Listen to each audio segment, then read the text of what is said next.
Welcome to one TV health. మందారం నూనె ఎలా తయారు చేసుకోవాలో ఇవాళ మన హెల్త్ టిప్లో తెలుసుకుందాం. పెరుగుతున్న కాలుష్యం, దుమ్ము, ధూళి ఇలాంటి వాటితో జుట్టుకు సరైన పోషణ అందదు. దాంతో చివర్లు చిట్లినట్లు, రాలిపోతున్నట్లు ఈ సమస్యని అధిగమించాలంటే కురులకు మంచి పోషణ అందించాలి. 2 పెద్ద చెంచాల చొప్పున కొబ్బరి, ఆముదం, బాదం నూనెల్ని తీసుకోవాలి. వీటికి 3 విటమిన్ ఇ టాబ్లెట్స్ నూనె కలిపి అన్నిటినీ వేడి చేయాలి. ఇందులో గుప్పెడు మందార పూల ముద్ద కలిపి రాత్రంతా పక్కన పెట్టేయాలి.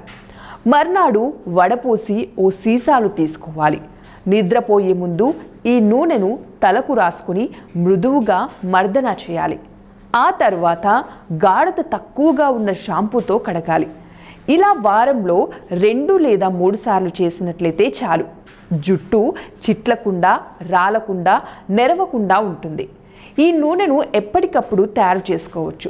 సో మరెందుకు ఆలస్యం, మీరు కూడా ఒకసారి ట్రై చేసి చూడండి. ఇవి ఇవాల్టి టిప్స్. మరిన్ని టిప్స్ కోసం చూస్తూనే ఉండండి వన్ టీవీ హెల్త్.